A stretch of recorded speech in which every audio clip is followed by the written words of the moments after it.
কতদিন পর পাখি এই যে কিচিরমিচির আওয়াজটা কতদিন পর কানে আসলো।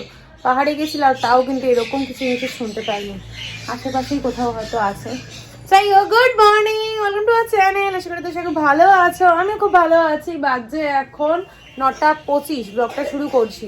আর শিল্পীদের স্কুলে উইন্টার ভ্যাকেশন স্টার্ট হয়ে গেছে, তো শিল্পীর স্কুল এখন ছুটি, তাই আমি একটু লেট করেই উঠলাম। সকাল সকাল উঠবো ভেবেছিলাম, ঘুম ভেঙে গেছে, কিন্তু ঘুম ভেঙে কিছুই হয়নি। এই যে ফোন ঘাটছিলাম, অতটুকু বাজারে গেল, তার মধ্যে মাঝখানে একবার ঘুমিয়েও পড়লাম। বাজার হাট করে এসে যখন পাশে শুয়েছে তখন আমি বলছি কি গো যাও বাজার, বলে কি বাজার হয়ে গেছে। বাবা, ঘুমটা ডিপ হয়ে গেছিলো। ঘুমটু খেলছে, শিল্পীও একই সঙ্গে রয়েছে। বাজার করে নিয়ে এসছে, এখন ওগুলো গোছাবো। এতক্ষণ লাফালাফি করলাম জানলা থেকে, দেখো জানলাটা কতটা হালকা হয়েছে। ওই ঘরে জানলাটা যদিও হালকা হয়নি, কিন্তু পিছনে যে জামা কাপড়গুলো মেলেছিলাম সেগুলো সব শুকিয়ে গেছে। ওখানে না রোদ না আসলো, হাওয়ায় হাওয়ায় জামা কাপড় পুরো শুকিয়ে যায়। আর এই মোটা মোটা সোয়েটারগুলো এত ভালো হাওয়া দিয়েছে, তার মানে ভাবো কীভাবে হাওয়াটা আসে, যে সব শুকিয়ে গেছে। দু একটা জিন্স শুধু ভেজা আছে, যেগুলো ওই ঘরে মেলে দিয়েছি। এখন যাব, কাজ করব। দিদি আসবে একটু পরে। দিদি আসার আগে আগে কাজগুলো কমপ্লিট করি, নাহলে না তাড়াহুড়ো লেগে যায়। সেরকম কোনো কাজ নেই, গাছে জল দেবো, বাজারটা গোছাবো, রান্নাঘরটা পরিষ্কার, সেরকম কোনো কাজ নেই। কাজের লিস্ট তো আর শেষই হচ্ছে না। রান্নাঘরটা একটু যাই। কি করছো? সে গুড মর্নিং। Good morning. দেখো ঝুটু বেঁধেছে একা একা, পিছন করো একটু। বাবা, পুরোটা ঘুরে গেলে, দেখ একা একা ঝুটু বেঁধেছে, দেখেছো? আর এই যে বাজার করে নিয়ে এসে এগুলো গোছাতে হবে। মাছ নিয়ে এসছে দু রকমের, এক হচ্ছে কাটা পোনা আর হচ্ছে বাটা। কাটা পোনাটা আজকেই শেষ হয়ে গেছে, আর বাটাটা রয়েছে কালকে হয়ে যাবে। শনিবার দিন আবার বাজার যাবে। এই যে এরকম পরিস্থিতি রান্নাঘরে, এগুলো সব গোছাবো। এগুলো ধুয়ে মেজে দিয়ে গেছে, মানে দুধ গরম করে রেখে গেছে। এগুলো সব গোছাতে হবে। বাবু বাথরুমের দরজাটা বন্ধ করো, বাথরুমের ঘরে করছে। এই যে এত জামা কাপড় সব শুকিয়ে গেছে। এই ঘরে জানলাতে কয়েকটা রয়েছে যেগুলো শুকায়নি, বাইরের যেগুলো শুকায়নি সেগুলো এই জানলা এনে রেখে দিলাম। ব্যাস, ওইদিকে আর টেনশন নেই যে বাইরে থেকে জামা কাপড় তুলতে হবে। এগুলোরও গতি করতে হবে, কিন্তু এগুলো আমি একা পারবো না, অতনু আসলে তবে এটার গতি হবে। বাবা, তখনও দেখলাম 9:25, এখনো 9:25। যাই হোক, এবার কাজগুলো শুরু করি। ব্রেকফাস্ট করে গেছে আজকে। ব্রেকফাস্ট হচ্ছে লুচি। বাবু লুচি তুই হয়েছে, খাচ্ছিস না কেন? বলি যাও ব্রাশটা করে আসো, যাও ভালো করে চোখে মুখে জল দেবে। লুচি আর সুজি হয়েছে আজকে ব্রেকফাস্ট। আমি তো ভাতই খাবো, মাছ হয়েছে, মাছ দিয়ে ভাত খাবো। তার আগে ঝটপট করে কাজগুলো সেরে নিই। চলো, সবার আপডেট দিয়ে দিয়েছি, আর বাজে বক বক না করে দিনটাকে শুরু করি। তোমরা দেখতে থাকো আর সঙ্গে থাকো। কালকে কিন্তু ব্লগ এখনো এডিট করিনি, কাজ বাজ কমপ্লিট করবো, তার ফাঁকে যদি সময় পাই তবে এডিট করে আপলোড করবো। মেয়ের আর দিদির ব্রেকফাস্ট বেড়ে নিয়েছে, আর কিছুটা ছিল টিফিন বক্সে, আমার ভাগেরটা ওটা রেখে দিলাম। টিফিন বক্সটা উপর থেকে সেটা রেখে দিই, সন্ধ্যাবেলা সোনালি আসলে ওকে দিয়ে দেবো। বাজার গোছানো হয়ে গেছে। এই বাজার, এখানে আছে গাজর, বিনস, লেবু, পেঁয়াজকলি, বেগুন, এর মধ্যে আছে উচ্ছে। এরকম আলাদা আলাদা ব্যাগে রাখি কেন, যখন যেটার দরকার তখন সেটাই নিতে পারবো। একসঙ্গে রাখলে না খোঁজাখুঁজির এক ঝামেলা থাকে।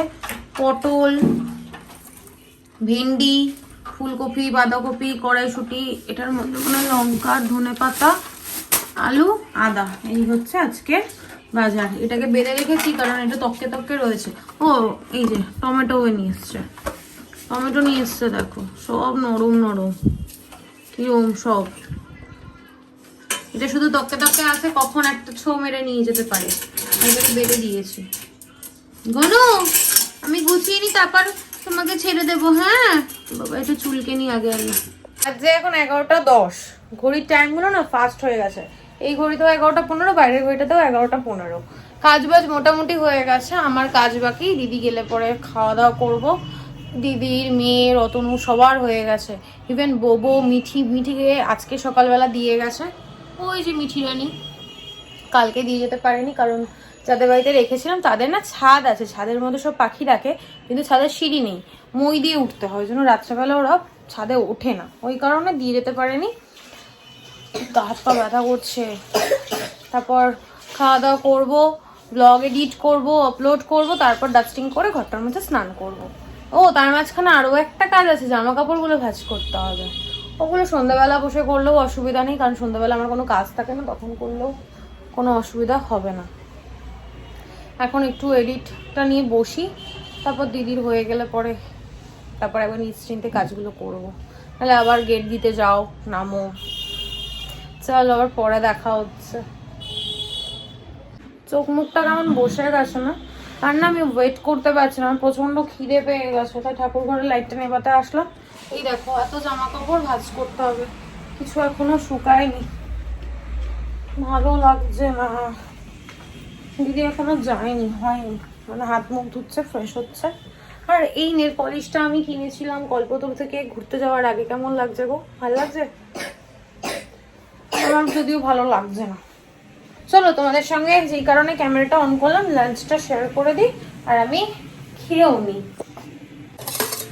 লাঞ্চে হয়েছে পেঁয়াজ কলি আলু ভাজা, আর হয়েছে ঘন্টুর জন্য যে চিকেন, একই জিনিস কি আর বলবো, বিনস গাজর পেঁপে এইসব দিয়ে। আর সবচেয়ে ভালো জিনিস হচ্ছে কচুর শাক। আর এই কচুর শাকটা স্পেশাল স্পেশাল এই কারণেই বললাম, না এটা আমার মা পাঠিয়েছে, না আমার শাশুড়ি মা পাঠিয়েছে, এটা আমার জন্য আমাদের রান্না দিদি করে নিয়ে এসছে। আমি কচুর শাক খেতে ভালোবাসি, তার জন্য। এই কচুর শাকটার মধ্যে কতটা ভালোবাসা মেশানো আছে বলো তো, আমার তো ভীষণ ভালো লাগছে। আর এই হয়েছে মাছের ঝোল। কতদিন পর ঘরের খাবার খাবো। যতই বাইরে টেস্টি টেস্টি খাবার খাই না কেন, ঘরের খাবারের মতো স্বাদ কিছুতে নেই। আর মূল আকর্ষণ এইটাই।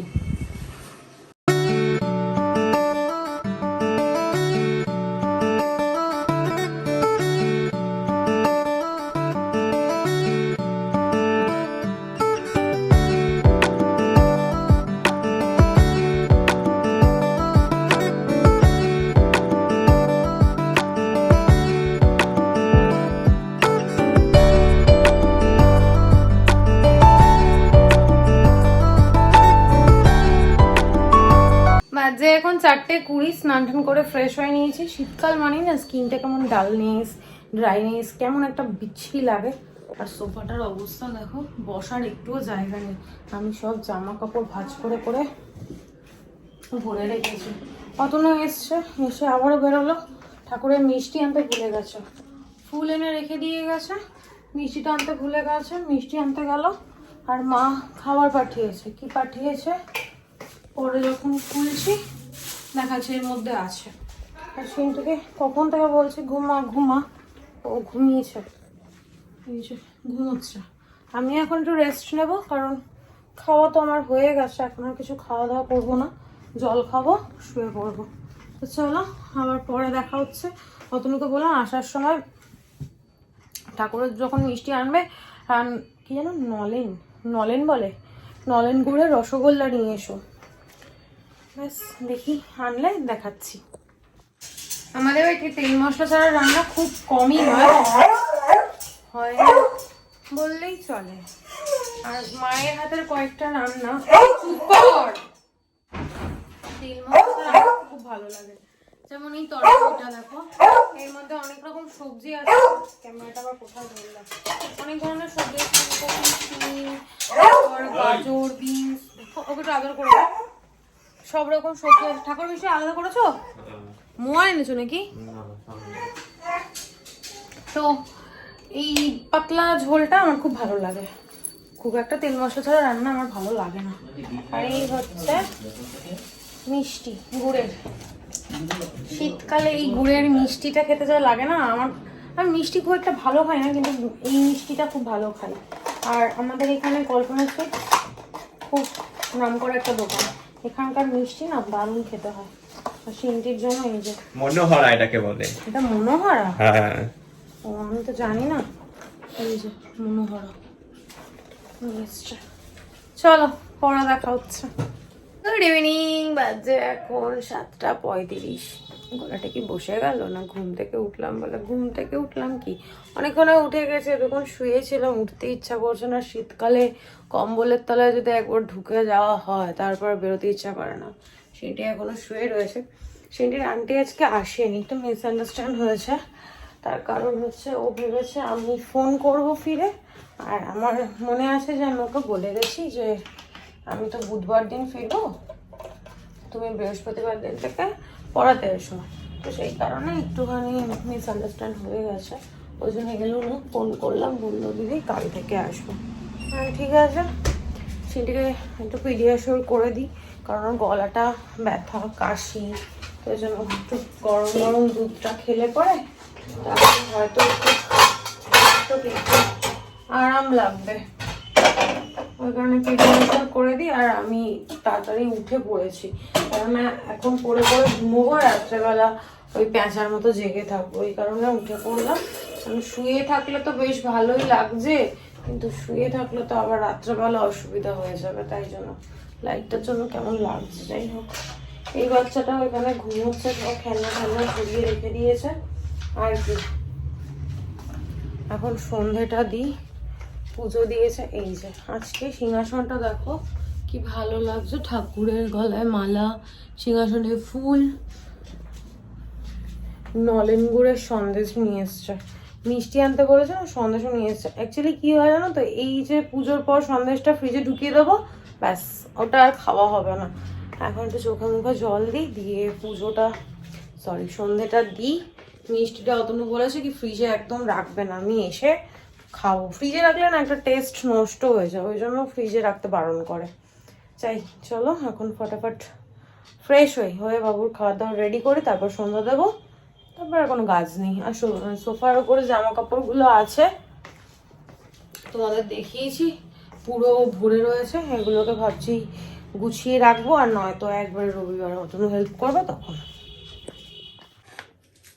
কাজছে মেয়েটা না আবার হরলিক্স বিস্কুট ছাড়া কিছুই ভালো খায় না। মামা মামা এ নাও রেডি নাও, আজকে ম্যাচিং করে তোমার জামার সঙ্গে ম্যাচিং করে স্ট্র দিয়েছি, নাও। Good evening. শরীরটাই তো ভালো নেই, ওঠো, উঠে বসো, কাশি হচ্ছে, উঠে বসো, ওঠো, দুধটা একটু ঠান্ডা হোক তারপর খাও। হ্যাঁ, ভাল লাগছে না বাবা খেতে গরম গরম? তো মুখটা একটু দেখাও, দেখো এখন কত সুন্দর লাগছে, পুরো ফ্রেশ লাগছে, এতে হেসে দাও, শরীরটা ভালো হয়ে যাবে, তাড়াতাড়ি ভালো হয়ে যাবে।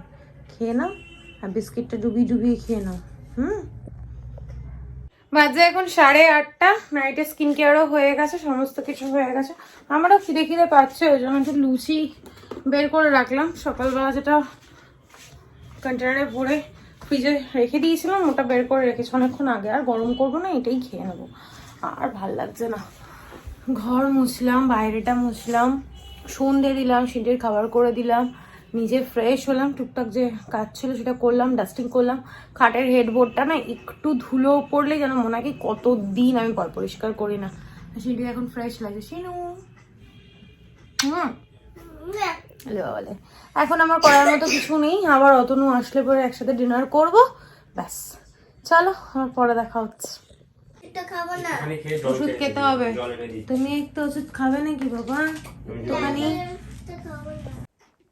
ওষুধ খেতে কত ঝামেলা, কি এমন খারাপ খেতে? এটা নাকের মধ্যে বোরলিং লেগে আছে, মুছে না। না ওষুধকে জল খেতে নেই, না এখন জল না, একটু পরে মা, একটু পরে। বাজে এখন 12:25, এরা খেয়ে দিয়ে শুয়ে পড়েছে। আমি আর রাতে আজকে ডিনার করলাম না, কারণ তখন 9:15-20 হবে বা 9:30 হবে, খুব বেশি হলে। লুচি আর সুজি খেয়েছি, পেটটা ভরে গেছে। মাছ আছে না গো? আছে। কটা আছে? একটাই আছে। মেমোরি ফুল, ওই জন্য ভিডিওটা কেটে গেল। আর ঘন্টুর যে বিছানাটা নেওয়া হয়েছে, নতুন একটা বিছানা নিতে হবে, যে বিছানাটা নেওয়া হয়েছে না ওটা ছিঁড়ে ওর মধ্যে থেকে ওই যে সুইস কটনের যে তুলোগুলো আছে ওগুলো পুরো বের করে ঘরময় ছড়াচ্ছে, ওই কারণে আজকে ওকে একটা পাপোশ দিয়েছি শুতে। ওকে যে বিছানায় শোয়াবো, নিয়ে শোবো, ও নিজেও শোবে না, আমাদের শুতেও দেবে না। এই দেখো সারা ঘর ঘুরে যাবে, ওই যে কি রে, সারা ঘর ঘুরবে, যতক্ষণ আর লাইট অফ হবে ততক্ষণ ও ঘুরেই যাবে। তারপর কি করবে, সিনটিকে আঁচড়াবে, আমাকে আঁচড়াবে, অতনুকে কামড়াকামড়ি আঁচড়া আঁচড়ে এইসব করতে থাকবে। ওই জন্য ওকে নিচেই শুতে দিয়েছি। আর ওই কর্নারে দেখো একটা কাপড় পেতে দিয়েছে, আজকে সকালবেলা সিনটির পায়ের আবার আঁচড়ে দিয়েছে, বলছি আবার কথাও শুনছে, বদমাস কোথাকার। একটা কাপড় পেতে দিয়েছি যেখানে ও টয়লেট করে। এই গুণটা খুব ভালো, টয়লেট আগে যখন ছোট ছিল এদিক ওদিক টয়লেট করে ফেলতো, এখন আর সেটা করে না, কাপড়টার মধ্যেই টয়লেট করে। আর আমরা রোজ ওটা ধুয়ে দিই, ধুয়ে পিছনে মেলে দিয়ে আসি, ব্যাস। ওকে নিয়ে খুব একটা সমস্যা নেই। যেই লোকের কাছে রেখে গেছি সে বলছে বাবা এত দুষ্টু বাচ্চা আমি আগে কখনো দেখিনি, মানে কতটা দুষ্টু যে আস্তে না আস্তেই কমপ্লেন করছে যে এত দুষ্টু বাচ্চা আগে কখনো দেখিনি। ওকে শুধু বলতে হবে বোবো আমি আসবো, তাহলে ভীষণ ভয় পায়। অতনু আসলে পরে ওকে আগে আদর করতে হবে, তারপর বাকি কাজ। ঘরে ঢুকেই আগে আদর করতে হবে, গলার এখানটা ওকে আদর দিতে হবে, তারপর বাকি কাজ। তাহলে পুরো চিৎকার করে বাড়ি মাথায় করে। তখন যদি সিনটি সামনে যায় আঁচড়ে ফাচড়ে একদম একাকার করে দেবে। আর মেয়েটার শরীরটা ভালো নেই, কি বলবো আর। যখনই কোথাও ঘুরতে যাব শরীর খারাপ, ঘুরে আসবো শরীর খারাপ। আমি বলছি মার্চ মাসে যখন ঘুরতে যাব তখন যদি তোর শরীর খারাপ হয়ে তোকে বাড়িতে রেখে যাবো, তোকে নিয়ে যাব না। কারণ ঠান্ডার জায়গায় ঘুরতে যাব আর ঠান্ডা লাগিয়ে রেখে দেবে, ঘোড়াটা পণ্ড হয়ে যায়। ওর টেনশনে মানে ঠান্ডা লাগবে, এই করবো ওই করবো, এতে ঘোড়া পণ্ড হয়ে যায়। তুই না ঠিকঠাক থাকবি তবেই নিয়ে যাবো, নাহলে তোকে রেখে যাবো। তোকে রেখে আমি যাব? কখনো কোথাও যাইনি। আজকে 7 বছর বয়স হলো ওর, আমি এই 7 বছরে কোনোদিন কোথাও ওকে রেখে যাইনি। এই আশেপাশে বেরোলেও আমি ওকে সঙ্গে নিয়ে গেছি, লোকে ঠাকুমা দাদুর কাছে দিদার কাছে রেখে যায়। হ্যাঁ যে গেছি, শুধু খুব বেশি হলে মানে আমার ডক্টর দেখাতে হয়েছে, আমার খুব শরীর খারাপ, তখন শুধুমাত্র ওকে রেখে গেছি, তাছাড়া কখনো কোথাও ওকে রেখে যাইনি। যাই হোক অনেক বকবক করলাম। অতনু এসে কিছু জামা কাপড় ওয়ার্ড্রপে রাখলো, আর বাদ বাকিটা বললাম তুমি রেখে দাও, কালকে দুপুরবেলা তুমি যখন আসবে একসাথে করে নেবো। কি বলতো, ও যদি হাতে হাতে দেয় আমি তুলে রাখতে পারবো, বা ও তুলে রাখলো আমি হাতে হাতে দিলাম, হয়ে গেল। একবার করে নামো, চেয়ারে ওঠো, আবার রাখো, প্রচুর খাটনি এতে। আর সব শীতের জামা কাপড়, আমি এত গা করছি না কেন, কিছু জামা কাপড় এখনো শুকায়নি, সেগুলো শুকালে পরে একবারে সব তুলবো, ওই জন্য আর গা করছি না। যাই হোক চলো, অনেক বকবক করলাম, আর বলছে বকবক না করে আজকের ব্লগটা আমি এখানে এন্ড করছি। আজকে ব্লগে দেখানোর মতো কিছু নেই, বলার মতো কিছু নেই। ততক্ষণ তোমরা সুস্থ থেকো, ভালো থেকো, কালকে দেখা হচ্ছে নতুন একটা ব্লগের সঙ্গে। আর আজকের ব্লগে কিছু ভালো লাগবে প্লিজ লাইক করে দিও, কমেন্ট করে দিও, শেয়ার করে দিও অ্যান্ড সাবস্ক্রাইব করে দিও। ও আরেকটা কথা তো তোমাদের বলাই হয়নি, আজকে আমার চ্যানেলে 1K সাবস্ক্রাইবার কমপ্লিট হয়েছে। কতদিনের আমার আশা ছিল যে 1000 সাবস্ক্রাইবার হবে আমার, তো ফাইনালি আজকে সেটা হয়েছে। আমার খুব আনন্দ হচ্ছে, ভীষণ আনন্দ হচ্ছে যে আমার ফ্যামিলিতে 1000 মানুষ রয়েছে যাদের সঙ্গে আমি আমি প্রতিদিন কি করছি না করছি সেটা শেয়ার করছি, আর তারা আমাকে এত ভালোবাসা দিচ্ছে, সত্যি আমার খুব ভালো লাগছে। তোমরা এভাবে আমাকে সাপোর্ট করো যাতে আরও আরও মানুষ আমার ফ্যামিলিতে অ্যাড হতে পারে। Good night, tata.